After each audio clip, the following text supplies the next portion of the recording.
समाचार पत्रों में पढ़ा होगा कि जयपुर में एक भीषण अग्निकांड हुआ जिसमें कई लोग जिंदे जल गए, कई लोग घायल हो गए और कई लोग ऐसे भी रहे होंगे जिनको कुछ नहीं हुआ। तो ऐसी स्थिति से हम समझ सकते हैं कि भगवान की जो अनुभूति है वो सबको होती है। जब उनके पास आग की लपटें आ रही थीं तब वो किसकी अनुभूति कर रहे थे? भगवान को याद कर रहे होंगे, भगवान कैसे भी करके बचा लो। तो भगवान की अनुभूति तो हर व्यक्ति के जीवन में आएगी ही आएगी।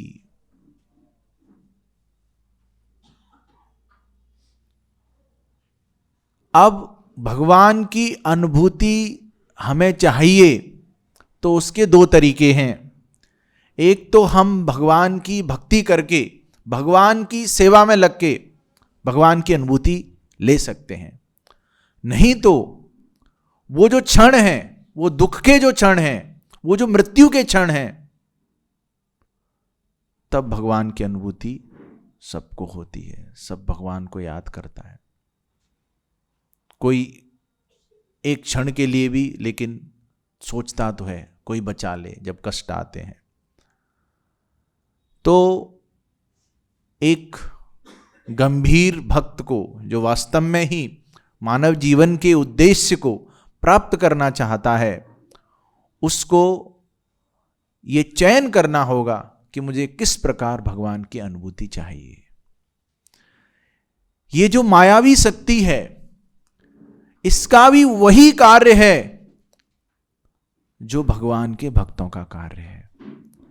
जो भगवान की मायावी शक्ति है, हमारे जीवन में कष्ट दे देकर, हमें पीट पीट कर हमें यह अनुभूति दिलाती है कि तुम गलत जगह पर आ गए हो, तुम यहां के निवासी नहीं हो।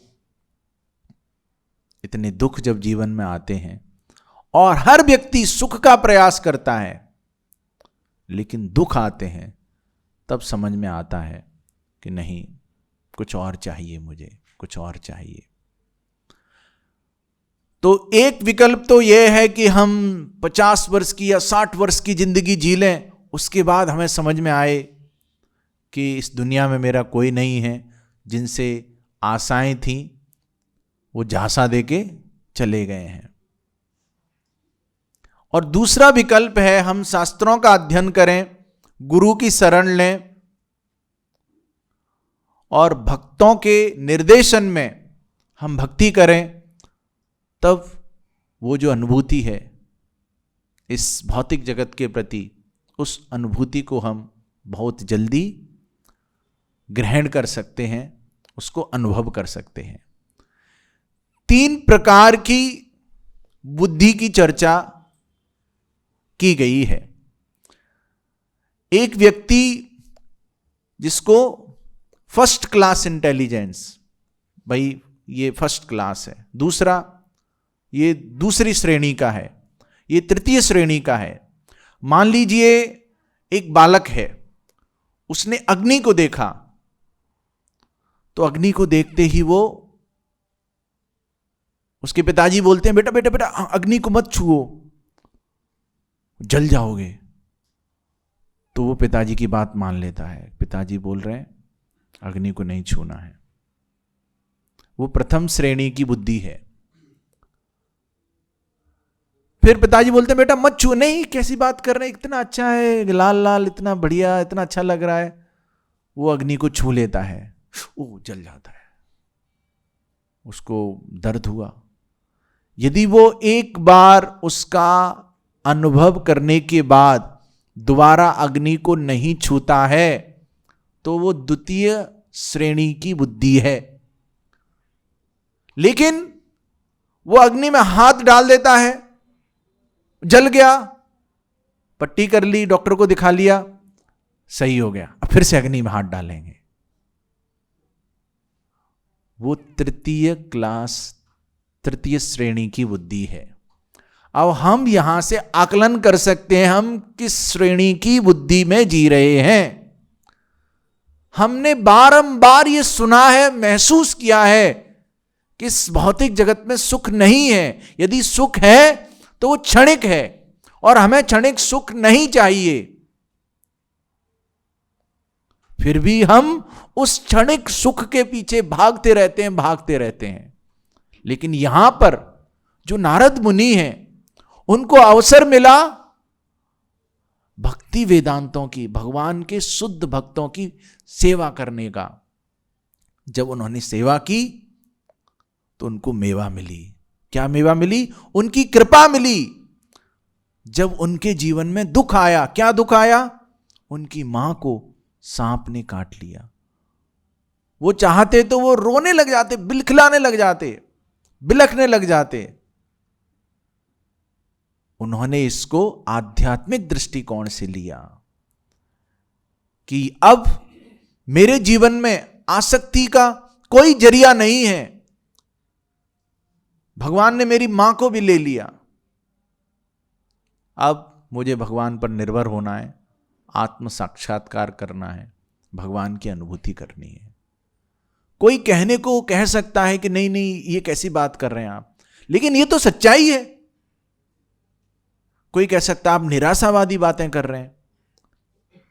ये निराशावादी आशावादी बातें नहीं है, ये जीवन की सच्चाई है जो हमको स्वीकार करनी पड़ेगी। जिस अग्निकांड में 40 वाहन जल गए, उनको क्या पता था कि आज सुबह ये होने वाला है हमारे साथ? नहीं पता था। तेसाम प्रमत्तो निधनम पश्यन अपि न पश्यति। हम देख रहे हैं निधन हो गया है, देख के भी हम नहीं देख पा रहे हैं। हम देख रहे हैं कि इसका तो कैच लपक लिया गया, ये लेग बाई हो गया, ये क्लीन बोल्ड हो गया, ये ऐसे चला गया, इसको साइलेंट आ गया, इसको ये हो गया, उसको वो हो गया। प्रतिदिन हम देख रहे हैं समाचार पत्रों में एक पृष्ठ तो ऐसे लोगों की सूची से ही भरा रहता है। उसके बावजूद भी हम देख नहीं पा रहे हैं जीवन की सच्चाई को। नारद मुनि ने इस सच्चाई को देखा। वो जंगल में चले गए भगवत प्राप्ति के लिए, भगवान की तपस्या करने लगे। भगवान ने अनुभूति दी। भगवान दर्शन दे के चले गए एकदम से। फिर वो ढूंढ रहे हैं वो कहां चले गए, कहां चले गए, और व्याकुल हो रहे हैं नारद मुनि। फिर भगवान बोलते हैं देखो, अभी ये जो मैंने आपके साथ लीला की है,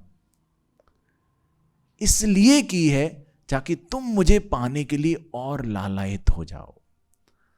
तो कोई भी जब भक्ति मार्ग में शुरुआत में आता है, उसको कहा जाता है कि देखिए माला जप करना है, भगवान का नाम लेना है, कीर्तन करना है, पुस्तकों का अध्ययन करना है, तो सुखद अनुभूति होती है, अच्छा लगता है, नहीं अच्छी चीज है।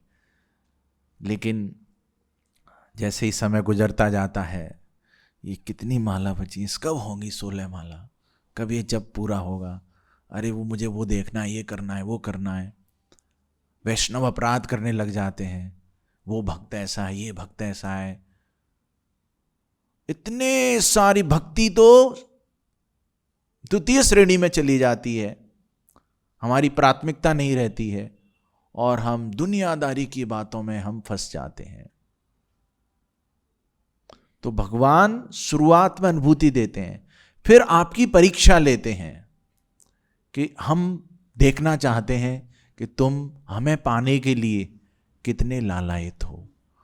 और भगवान की 2 प्रकार की मायावी शक्ति कार्य कर रही होती हैं। एक तो आवरणात्मिका, आवरणात्मिका अर्थात आप पूरी तरह भगवान की मायावी शक्ति में हैं, आप माया से घिरे हुए हैं, आपको पता ही नहीं है कृष्ण भक्ति क्या है, जप क्या है, साधना क्या है, जीवन का उद्देश्य क्या, आपको पता ही नहीं है। लेकिन किसी भक्त की कृपा से जब आपको पता चल जाता है, तब आप थोड़ा जप करने लगते हैं, थोड़ा समझने लगते हैं, जीवन के उद्देश्य के प्रति आप सजग होते हैं, गंभीर होते हैं। लेकिन बाद में माया की प्रक्षेपात्मिका शक्ति, पुलिंग फोर्स जो आपको खींचती है, इतनी आसान थोड़ी भगवान कृष्ण के पास जाना। तो हमें हमारा जो प्रयास है और हमारी जो प्रार्थना है उसको करते रहना है। तो हमारे पास दो विकल्प हैं। हम सभी काम करते हैं, हम सभी सोचते हैं, हम अनुभव करते हैं। अब हमारी इस प्रवृत्ति का प्रयोग हम या तो खुद की इंद्रिय तृप्ति के लिए करें या फिर हम भगवान की सेवा के लिए करें। जब हम भगवान की सेवा के लिए करेंगे तो हमारी अनुभूति अलग होगी। यदि हम उसमें अपना कमीशन लेना चाहेंगे, नहीं मेरे लिए करूंगा, भक्ति भी करूंगा तो मेरी भौतिक इच्छाओं की पूर्ति के लिए करूंगा,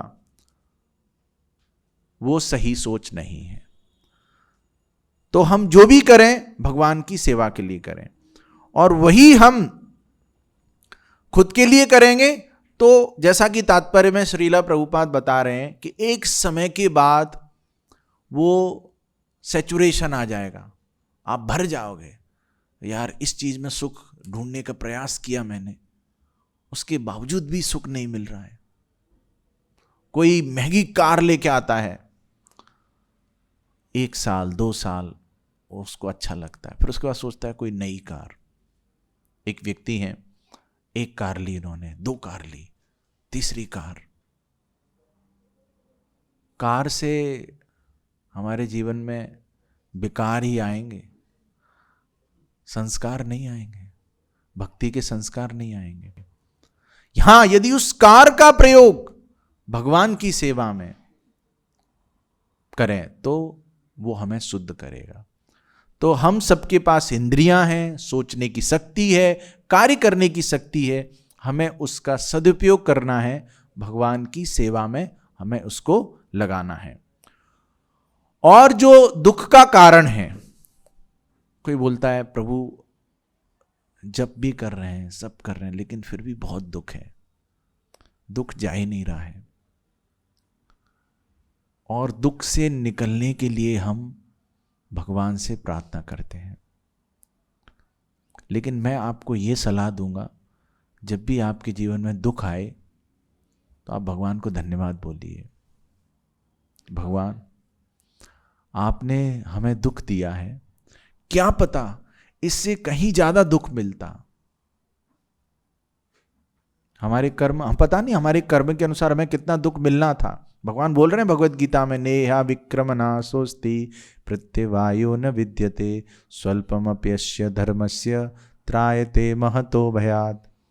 इस रास्ते में जो भक्ति का रास्ता है, इसमें कोई थोड़ा सा भी चल ले, थोड़ा सा भी प्रयास कर ले, वो प्रयास उसको बड़े से बड़े भय से बचा सकता है।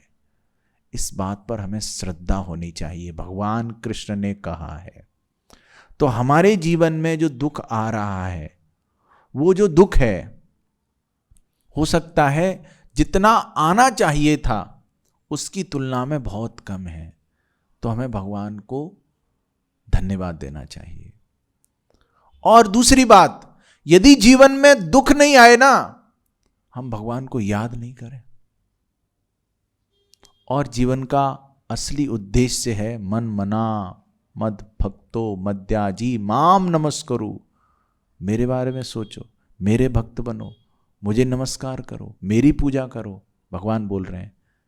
तो यदि दुख आए या सुख आए, जो भी आए, यदि हम भगवान के बारे में सोच पा रहे हैं, उन पर निर्भर हो पा रहे हैं, तो हम सही रास्ते पर चल रहे हैं और हमारी चेतना सही स्तर की ओर जा रही है, सही दिशा में जा रही है।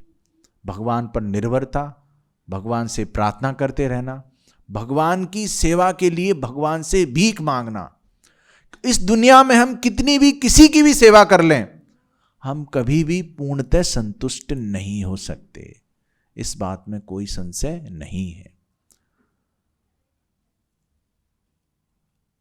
यदि आपसे कहा जाए कि लो ये आपके लिए एक ऑल्टो कार है, इस ऑल्टो कार को आप रोड पे चलाइए, ऐसा रोड है जिसमें बहुत सारे खड्डे हैं, उस पर आप चलाएंगे चलाएंगे, कमर में लग गई, बहुत दर्द हो गया, पूरा कमर की हालत खराब हो गई। फिर आपको कहा लो मर्सिडीज लो, इसको चलाओ, थोड़ा आराम से चला पाएंगे, हाँ अभी थोड़ा सही है। देखिए जिंदगी का जो रोड है वो नहीं बदलने वाला है, हमें बस अपनी कार बदलनी है। कार से तात्पर्य है हमारी चेतना को बदलना है, उस दुख को देखने के नजरिए को बदलना है। जब उसके नजरिए को बदलेंगे तो हम सुखी हो जाएंगे, कितना भी बड़ा दुख होगा उसमें भी हम सुखी हो जाएंगे। एक मंदिर के एक भक्त हैं, हाल ही में उनके साथ एक दुखद घटना हुई, उनके जवान पुत्र ने शरीर छोड़ दिया। वो 16 माला करते थे, पहले उन्होंने अपनी 16 माला समाप्त की, उसके बाद उन्होंने दुख व्यक्त किया, फिर उसके बाद उन्होंने प्रण लिया कि मैं और माला करूंगा और मैं कृष्ण भक्ति में गंभीर बनूंगा। वो श्रीमद् भागवत पढ़ते हैं, 16 माला जप करते हैं। उन्होंने जब उनके जीवन में ये दुख आया तो भगवान पर उनकी जो निर्भरता है और बढ़ गई। ये है असल में कृष्ण भावनामृत, श्रीला प्रभुपाद ने जो हमें दिया है। और इस दुनिया में इतने सारे संस्थान हैं, इतने सारे लोग हैं जो भक्ति का ज्ञान देंगे आपको, शास्त्रों का ज्ञान देंगे। उस ज्ञान में मिश्रण है। क्या मिश्रण है? कि कैसे आप अपनी भौतिक इच्छाओं को पूरा कर सकते हैं, आप ये पा सकते हैं, आप वो पा सकते हैं, और वहां पर भीड़ लगी हुई है। लेकिन वास्तव में आपको असली वस्तु चाहिए, वास्तवम वस्तु चाहिए, तो हमें एक प्रामाणिक गुरु के पास आना ही होगा। आप सभी ने पानी पतासे खाए होंगे। पानी पतासे की दुकान पे आप जाएंगे, लाइन लग जाती है, भीड़ लग जाती है, भीड़ लगी हुई है, भीड़ लगी हुई है, सब लोग दोना लेके खड़े हैं, मेरा नंबर कब आएगा, मेरा नंबर कब आएगा। लेकिन आप जब जाएंगे हीरे की दुकान पर, कुछ 4-5 लोग, बड़ा सा शोरूम है, 4-5 लोग वहां पे मिलेंगे आपको। तो ये जो प्रभुपाद ने दिया है वो हीरे की दुकान है, वो हीरा दिया है, वो ज्यादा लोग नहीं आएंगे उधर। लेकिन हां, यदि हम श्रीला प्रभुपाद के निर्देशों का दृढ़ता से पालन करेंगे तो हां, ये संख्या बढ़ सकती है। श्रीला प्रभुपाद बोलते हैं यदि 1% दुनिया के लोग भी कृष्ण भक्त बन जाएं तो इस दुनिया का जो चेहरा है वो बदल जाएगा। तो ये सब हमारा कर्तव्य है। आगे श्रीला प्रभुपाद तात्पर्य में लिख रहे हैं कि आप वास्तव में भगवान का दर्शन करना चाहते हैं तो दर्शन करने के लिए आपको उनकी सेवा करनी होगी। कई लोग बोलते हैं कि मैं भगवान का दर्शन करना चाहता हूं, देखना चाहता हूं, भगवान है तो दिखाओ। अब हमारी इंद्रियां हैं, देखने वाली इंद्री है, सूंघने वाली इंद्री है, टेस्ट करने वाली इंद्री है, सुनने वाली इंद्री है। आप इस देखने वाली इंद्री को इतनी प्राथमिकता क्यों दे रहे हो? आप भगवान को देखना क्यों चाहते हो? भगवान को महसूस करो, भगवान को सुनो, कानों से देखो, शास्त्रों से देखो। तो भगवान को जो देखने का तरीका है वह भगवान की सेवा करना। जब आप भगवान की सेवा करेंगे आपको एक अलग सुखद अनुभूति होगी। आपके अंदर जो भी स्किल्स हैं, जो भी कुशलता हैं आपके अंदर, आप अच्छे आर्टिस्ट हैं, आप अच्छी पेंटिंग बनाते हैं, आप अच्छा लेखन करते हैं, आप अच्छा गायन करते हैं, आप अच्छी रंगोली बनाते हैं, आप अच्छा झाड़ू पोंछा करते हैं, जो भी आपको अच्छा आता, आप अच्छा बोलते हैं, उस अच्छे का प्रयोग जब हम भगवान की सेवा में करते हैं तो हमें एक अलग तरह की आध्यात्मिक सुखद अनुभूति होती है। ऐसे बड़े बड़े आर्टिस्ट्स, उनकी ऐसी अनुभूतियां हैं। तो ये जो मानव जीवन है हमारे लिए बहुत बड़ा अवसर है भगवान की सेवा करने का। अब क्या सेवा करें प्रभु? अपने मन से कुछ भी सेवा कर लें, अपने मन से कर सकते हैं, लेकिन जब आप किसी भक्त के संपर्क में रहकर उनके दिशा निर्देशन में जब आप सेवा करेंगे तो आप बहुत ही पद्धतिबद्ध तरीके से भक्ति में, कृष्ण भावनामृत में आप आगे बढ़ेंगे। तो समय समय पर अलग अलग प्रकार की सेवाएं मंदिर से बताई जाती हैं। अभी क्या सेवाएं चल रही हैं? Book distribution. तो हम लोग कितने लोग हैं जो बुक डिस्ट्रीब्यूशन कर रहे हैं? हम में से कितने हैं जो किताबें पढ़ रहे हैं? किताबें, प्रभुपाद की किताबें घर में पढ़ी है लेकिन पढ़ी नहीं है। तो इसका क्या मतलब है? जब हम पढ़ेंगे नहीं तो इस ज्ञान को दूसरों को देने के लिए हमारे अंदर प्रेरणा ही नहीं आएगी। श्रीला प्रभुपाद क्यों 70 वर्ष की आयु में वहां गए? क्योंकि उनके अंदर उन बद्ध जीवों के लिए दया भाव था। उस दया भाव का कुछ क्षणिक मात्र भी यदि हमारे हृदय में आ जाए, वो कैसे आएगा? जब हम सेवा करेंगे, जब हम उन किताबों को पढ़ेंगे। तो पहले तो आचार, फिर प्रचार का जो भाव है वो स्वतः ही विकसित होगा। तो आचार कैसे कर सकते हैं? आचार में सबसे पहले है हरि नाम जप। सुबह जल्दी जगना, ब्रह्म मुहूर्त में भगवान के नाम का जप करना। जप करते समय, अभी सर्दियां हैं तो हम जप कर जाते हैं। माला ली, जप करने बैठे, झप हो गया, पूरा मामला ठप हो गया। फिर कोई मिल गया तो गपशप हो गया। तो फिर कैसे हम कृष्ण भक्ति में आगे बढ़ेंगे? तपस्या तो करनी पड़ेगी ना। सर्दियां हैं, सुबह जल्दी जगेंगे, लेकिन सर्दियों में जो भक्ति होती है, यदि आपने तपस्या की है सुबह जग के, तो बहुत अच्छी भक्ति होती है सर्दियों में। जिसने की होगी उसको अनुभूति होगी। भगवान यही देखते हैं, आप मेरे लिए कितने समर्पित हो। पूरी दुनिया में यही देखा जाता है। कोई किसी को अपना नौकर बनाता है, वो देखता है वफादार है, सफादार नहीं है, सफा नहीं करेगा, सब वफादार है, तो उसको अपना नौकर बनाता है। तो नौकर तो बनना पड़ेगा। अब किसका नौकर बनना है वो हमारा चयन करना है हमें। हम यदि एक शुद्ध भक्त का नौकर बनेंगे, वैष्णव का नौकर बनेंगे। श्रीला भक्ति विनोद ठाकुर बोलते हैं, वैष्णवेर कुक्कुर, मुझे वैष्णव का कुत्ता बना दो। हाँ, तो जब हम भक्तों के निर्देशन में, शुद्ध भक्त के निर्देशन में, प्रामाणिक गुरु के निर्देशन में भक्ति करेंगे, यथारूप उनके निर्देशों का पालन करेंगे, तब हमें अनुभूतियां होंगी। तब हमें भगवान दिखेंगे। अरे मैं 4 घंटे से पुस्तक वितरण कर रहा हूं, कोई नहीं ले रहा है। भगवान से प्रार्थना करेंगे। हम ऐसे पहले सोच के जाएंगे, मैं तो अच्छी बात करता हूं, किसी को भी पुस्तक दे सकता हूं, किसी को भी जप करने के लिए मैं राजी कर सकता हूं। आप खड़े हैं 2 घंटे 3 घंटे, कुछ नहीं हो रहा है। फिर समझ में आएगा खुद की असलियत, मैं कुछ भी नहीं हूं। यही तो अनुभूति है, यही तो भगवान आपको अनुभव कराना चाह रहे हैं कि आप मेरे अंश हो, आप मेरे दास हो, आप मेरे ऊपर निर्भर रहिए। कैसे एक छोटा बच्चा पिताजी की उंगली पकड़ के चलता है, कोई उसको कुछ भी बोले पापा को बोल दूंगा, वो अपने पिताजी पर इतना निर्भर है।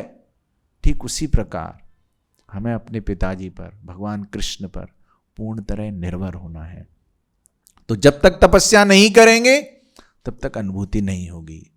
तो सुबह जल्दी जगना, सुन सुन के जप करना, माला को अच्छे से पकड़ना, ध्यान पूर्वक स्पष्ट रूप से हर शब्द का उच्चारण करना, उसको ध्यान से सुनना। कब चले वो रील देखें, कब खत्म होगी यूट्यूब देखें, कब तक खत्म हो पॉडकास्ट देखें, वैसे नहीं। क्योंकि भगवान स्वयं नाम के रूप में आपके सामने प्रकट हो चुके हैं, वो हम देख नहीं पा रहे हैं। शब्द के रूप में भगवान स्वयं प्रकट हो गए हैं। सुबह ही सुबह भगवान कृष्ण बिना किसी फीस के आपको अपॉइंटमेंट देने आ गए हैं। ये सच्चाई है। एक तो होता है VIP, वेरी इंपॉर्टेंट पर्सन। एक होता है BVVIP, very very important person. यदि मैं आपको कहूं IIP, इनफाइनाइटली इंपॉर्टेंट पर्सन, अनंत महत्वपूर्ण व्यक्तित्व, वो भगवान कृष्ण हैं जो अपने नाम से अभिन्न है। उनके नाम में और उनमें कोई भी अंतर नहीं है। नाम चिंतामणि कृष्णस्य चैतन्य रस विग्रह पूर्ण शुद्धो पूर्ण मुक्तो अभिनित्वम नाम नामिनो। उनके जिनका नाम है और नाम है उसमें कोई भी अंतर नहीं है। तो एक इस सेवा को, नाम सेवा को हम गंभीरता से अपना लेंगे। कुछ भी हो जाए, सुबह ही सुबह ध्यान पूर्वक सुन सुन के, एक एक मोती को चुन चुन के, बुन बुन के, धुन धुन के अच्छे से हम जप करेंगे और भगवान से प्रार्थना करेंगे। अब ये ऐसे नहीं होगा। ये जो नाम सेवा है, ये नाम सेवा ऐसे नहीं होगा। उसके लिए थोड़ी तैयारी करनी पड़ेगी। आपको जल्दी सोना होगा, मोबाइल को थोड़ा पहले से ही साइड में रखना होगा, नहीं मोबाइल चलाएंगे तो नींद नहीं आएगी।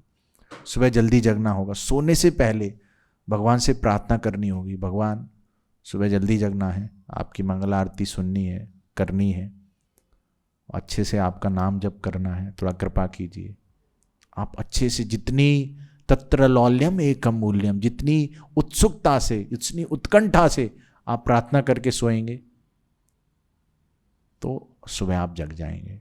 मान लीजिए सुबह आपकी ट्रेन है 4 बजे, 3 बजे जग जाओगे आप, क्योंकि पता है इसकी महत्वता। लेकिन उससे भी ज्यादा हमें महत्वता इसकी होनी चाहिए। नहीं तो भक्ति की जो ट्रेन चल रही है, मानव जीवन में जो हमें मौका मिला है भक्ति की ट्रेन में बैठ के सीधा भगवान के गोलोक धाम जाने का, वो मौका निकल जाएगा। तो सुबह यदि जप करेंगे तो भक्ति की ट्रेन में ट्रेन को पकड़ सकते हैं। फिर जब आप सुबह जगें, सुबह उठते ही भगवान से प्रार्थना करनी है। भगवान नरसिंह भगवान से, प्रभुपाद से, गौर निताई से, कृष्ण बलराम से कि आज का हमारा दिन भक्ति में गुजरे, हम जो भी करें आपको नहीं भूलें। तो हम जब जप करेंगे सुबह ही सुबह जब जप करेंगे अच्छे से, तो भगवान कृष्ण हमें पूरे दिन प्रेरित करेंगे, गाइड करेंगे। अब ये कर लो, अब ये कर लो। जैसे मोबाइल में नोटिफिकेशन आते हैं, पॉपअप, इसका मैसेज आया है, इसका ये आया है। ऐसे ही भगवान जो हृदय में परमात्मा के रूप में बैठे हैं, वो आपको प्रेरणा देंगे, नोटिफिकेशन देंगे। देखो अभी इस व्यक्ति के पास चले जाओ, किताब बांट के उसको किताब दे के आओ, भगवत गीता, उसको जप कराओ, वो परेशान है। अभी तुम अपनी रीडिंग करो, अभी तुम्हारी लाइट चली गई है, अभी तुम्हारे अंदर उजाला करो। तो भगवान ऐसे हमें प्रेरित करेंगे। और ये जो अनुभूति का जो अवसर है, वो केवल और केवल हमें मानव जीवन में है, और कोई ऐसा जीवन नहीं है 84 लाख योनियों में। केवल जो मानव जीवन है उसमें हमें ये अनुभूति का अवसर है, और ये अवसर कहीं मिलने वाला नहीं है। तो भगवान के दर्शन अर्थात भगवान की सेवा। भगवान की सेवा प्रामाणिक गुरु के निर्देशन में, प्रामाणिक गुरु के शिष्य के निर्देशन में। अभी आप प्रभुपाद, सब लोग प्रभुपाद बताओ ना क्या सेवा करनी। उतने हम शुद्ध होंगे तो वहां से भी निर्देशन आएगा। तो हमें जो भक्त हैं, किसी भक्त का दामन पकड़ लो, किसी भक्त को पकड़ लो, इसी भक्त के संपर्क में रहो, पूछो, वो व्यस्त रहेगा, हाँ मिलेंगे, प्रभु कब मिल सकते हैं, 2 मिनट 1 मिनट, कैसे भी करके एक भक्त का समय पूछो। वो जैसा बोले, नहीं हम तो हमारी अपने हिसाब से, हमें पता है इतने 4 साल से हम मंदिर आ रहे हैं, पता है जब तो तुम्हारे हिसाब से ही फिर तुम आगे बढ़ोगे, और तुमको पता ही नहीं असली हिसाब क्या है। तुम अपनी दुनिया में रहोगे फिर भक्ति के नाम पर। जब तक आप सिस्टम से नहीं चलोगे, बहुत मुश्किल है, बहुत जरूरी है। इसलिए प्रभुपाद ने संस्था बनाई है, एक सिस्टम बनाया है कि इस सिस्टम के अनुसार चलो। तो भगवान की सेवा अर्थात भगवान के दर्शन, फिर भगवान के दर्शन होंगे, अनुभूति होगी। और देखिए नारद मुनि ने ऐसी चेष्टा की, उन्होंने तपस्या की, फिर अगले जीवन में नारद मुनि बने, कितने सारे लोगों को भक्त बनाया उन्होंने। प्रहलाद महाराज, मृगारी, ध्रुव महाराज, इतने सारे उनके शिष्य हैं। तो हम भी एक शुद्ध भक्त के इस आंदोलन में, उनके मिशन में निमित्त मात्र बन सकते हैं। गंगा तो बहेगी, बहती गंगा में हाथ धो सकते हैं, अपने जीवन को सार्थक कर सकते हैं। तो यही इस तात्पर्य में बता रहे हैं। और जब साधना होगी, सेवा होगी भक्तों के निर्देशन में, तो अनुभूति होगी। और सेवा हमें कौन सी करनी है, ये भक्तों से पूछना है। तो अभी बुक डिस्ट्रीब्यूशन का समय चल रहा है, तो कोशिश करिए रोजाना अच्छे से अध्ययन करिए। जब अध्ययन करेंगे आप, तो आपको किसी दूसरे का को भी बताने का मन करेगा। दूसरी जो क्या सेवा चल रही है मंदिर में, मंदिर निर्माण हो रहा है। आप सोच के देखिए, आज से 3 साल बाद ये मंदिर बन जाएगा। क्या मंदिर बनने के बाद हम में से किसी को भी, हम भक्तों को, मंदिर के भक्तों के, आप सभी किसी को भी मंदिर निर्माण की सेवा का अवसर मिलेगा? नहीं मिलेगा। भगवान का घर बन रहा है, अपने घर के लिए हम कितना सोचते हैं, यहाँ पे ईंट लगानी है, यहाँ पे ये टाइल लगानी है, ये करना है, वो करना है, इतनी योजना बनाते हैं। हम भगवान के मंदिर के लिए हमें योजना बनानी है। इसलिए ज़्यादा से ज़्यादा लोगों को इस मंदिर निर्माण में जोड़ने के लिए स्क्वायर फीट सेवा शुरू की गई है। बताइए कितना अच्छा है। मतलब मैं तो इतना धन्यवाद देता हूँ हमारे जो वरिष्ठ वैष्णव हैं, उन्होंने जैसे भगवान राम सेतु बना रहे थे, वो गिलहरी ने भी अपनी सहभागिता निभाई। तो हम सभी अपनी सहभागिता निभा सकते हैं। हम में से हर व्यक्ति समर्थ है इस सेवा को करने के लिए, और समर्थ है कई लोगों से इस सेवा को करवाने के लिए। लेकिन अभी हमने इसको दिल पे नहीं लिया है। अभी ये दिल पे ले लिया है, ठीक है, सप्ताह के अंत में थोड़ा सा मंदिर चले जाएंगे, बैटरी चार्ज हो जाएगी, 3-4 दिन तक बैटरी चलेगी, फिर गुरुवार से बैटरी खत्म होने लग जाएगी, फिर रविवार को फिर से चले जाएंगे। खुद की गाड़ी को चला रहे हो भैया, दूसरों का क्या? आपको भी तो किसी ने समय दिया, आपको भी तो किसी ने बताया, आपको भी तो किसी ने राह दिखाई। तो पहले तो खुद राह पे हम अच्छे से चल लें, गिर जाते हैं उठते हैं, गिर जाते उठते हैं, और दूसरों को भी राह पर लेके आए। और भगवान कृष्ण भगवत गीता में बोल रहे हैं, जो इस ज्ञान को दूसरों को बताता है, जो दूसरों को सेवा में लगाता है, मेरा सबसे प्रिय है। जब कृष्ण भगवान स्वयं आपको बोल रहे हैं आई लव यू, उस ऑफर को भी ठुकरा रहे हैं हम। अब कृष्ण भगवान जब कब बोलेंगे हमको आई लव यू? जब हम भगवान की सेवा करेंगे, शुद्ध भक्त की पुस्तकों का वितरण करेंगे, ज्यादा से ज्यादा स्क्वायर फीट सेवा खुद करेंगे। भगवान पे कब निर्भर हो सकते हैं, भक्ति में कब हम आगे बढ़ेंगे? जब हम ठन पाल रहेंगे। कुछ नहीं है, यदि हमारा बढ़िया सा बैंक बैलेंस है, ठीक है, इतना ये बैंक बैलेंस, इतना ये भक्ति के लिए, इतना इसके लिए, निर्भरता नहीं आएगी। जिस वस्तु से आप सबसे ज्यादा आसक्त हैं, money is sweeter than honey. प्रभु जी सब कर लेंगे, 16 माला जप कर लेंगे, पुस्तक पढ़ लेंगे, आप बताओ बुक डिस्ट्रीब्यूशन भी कर लेंगे, लेकिन दान नहीं देंगे। आगे तो बढ़ोगे, लेकिन उतना नहीं बढ़ोगे। आप सोच के देखिए, किसी का बर्थडे है, कोई आपका नजदीकी है, उसको आप बोलें कि ये गिफ्ट मुझे किसी ने दिया था, या फिर मैं विदेश गया था, वहां से लेके आया था मेरे लिए, लेकिन ये मैं ना आपको दे रहा हूं, तो वो व्यक्ति कितना ऐसे प्रसन्न महसूस करेगा, यार इसने इसकी सबसे प्रिय वस्तु को मुझे दे दिया। तो भगवान कृष्ण कितने प्रसन्न होंगे। जिस वस्तु से हम, जिस धन से हम सबसे ज्यादा आसक्त हैं, उस धन को जब हम भगवान के घर को बनाने में देंगे, ये मैं कोई आपको वह नहीं करा, प्रभु जी तो दान मांग रहे हैं, और आप स्वयं देखेंगे इसकी अनुभूति आपके जीवन में। ये सच्चाई है, ये 100% सच्चाई है। जब हम कदम बढ़ाएंगे, समर्पण बढ़ाएंगे, तो भगवान हमें अनुभूति देंगे, और उस अनुभूति को, उस करेंसी को, उस स्पिरिचुअल करेंसी को करोड़ों अरबों खरबों देके भी उसको नहीं प्राप्त किया जा सकता है। ऐसे बहुत सारे अमीर लोग हैं इस दुनिया में जो डिप्रेशन में हैं। अभी मैं कुछ समय पहले मुंबई गया था, वहां पर किसी ने बताया एक बहुत फेमस व्यक्ति, ये तो हम आजकल सुनते ही हैं, उनके पास सैकड़ों करोड़ रुपए हैं लेकिन डिप्रेशन में है। तो जो अवसर हमें मिला है सेवा का, मंदिर निर्माण सेवा का, उसमें हम अपनी पूरी श्रद्धा के साथ, समर्पण के साथ जुड़ें, लोगों को जोड़ें, और उनको भगवान का प्रसाद भेजा जाएगा। सोच के देखिए आप, भगवान का प्रसाद में और भगवान में कोई अंतर नहीं, भगवान की कृपा है वो। कितने लोगों को नसीब है प्रसाद, और हमें ये अवसर मिला है। तो आप सभी से अनुरोध है कि आप इस सेवा कार्य को बड़ी ही गंभीरता से लें।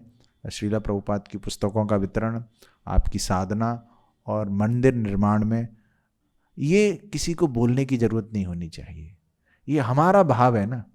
आज ठीक है, मैंने आपको प्रेरित कर दिया, इसकी भी जरूरत नहीं होनी चाहिए। ये हमारा कृष्ण बलराम के प्रति, श्रीला प्रभुपाद के प्रति ये हमारा भाव होना चाहिए कि हम आगे से प्रोएक्टिवली, हम आगे से कदम बढ़ाएं, कदम कदम बढ़ाए जा, कृष्ण गीत गाए जा, जिंदगी है कृष्ण की, कृष्ण पे लुटाए जा। हमारा है ही क्या? आप बोले ये मेरा आपका कुछ भी नहीं है, ये अगले क्षण आपसे सब कुछ ले लिया जाएगा। गंगा में कोई नहा रहा है, गंगा जल को लेके गंगा में ही अर्पित कर रहा है, और गंगा प्रसन्न हो गई। उसका तुम्हारा पानी था क्या? तुम खोद के, कुआं खोद के तुम लेके आए थे क्या? नहीं, तुम्हारे पास जो भी है, ये शरीर है, ये धन है, ये घर है, सब कुछ भगवान कृष्ण का है। आचार्य बताते हैं 50% भगवान कृष्ण को देना है, बाकी आप डिवाइड करो। कहीं से तो खाता खोलें 25% से। तब श्रीला प्रभुपाद लिखते हैं भगवद गीता में, यदि कोई बाहर कार्य कर रहा है और अपने धन का हिस्सा भगवान की सेवा में, वो सन्यासी से कम नहीं है। आप यदि 16 माला जप कर रहे हैं, वो 4 नियमों का पालन कर रहे हैं, आप श्रीला प्रभुपाद की पुस्तकें कर रहे हैं, मंदिर से भक्त जो आपको सेवा दे रहे हैं वो सेवा कर रहे हैं, और आप अपनी कमाई का 50% भगवान की सेवा में दे रहे हैं, आप एक मंदिर के समर्पित भक्त के समान ही हैं आप। ये अवसर है। नहीं तो बोले शादी से पहले पता चल जाता तो मैं भी भक्त बन जाता। आप जिस स्थिति में हैं उस स्थिति में ही रहिए, लेकिन आपको अवसर है उस चेतना को प्राप्त करने का जो चेतना एक समर्पित भक्त उस चेतना के साथ जी रहा है। तो एक बार पुनः आप सभी से अनुरोध है कि सेवा कार्य से जुड़ें और कृष्ण बलराम की कृपा के पात्र बने। बहुत बहुत धन्यवाद। हरे कृष्ण।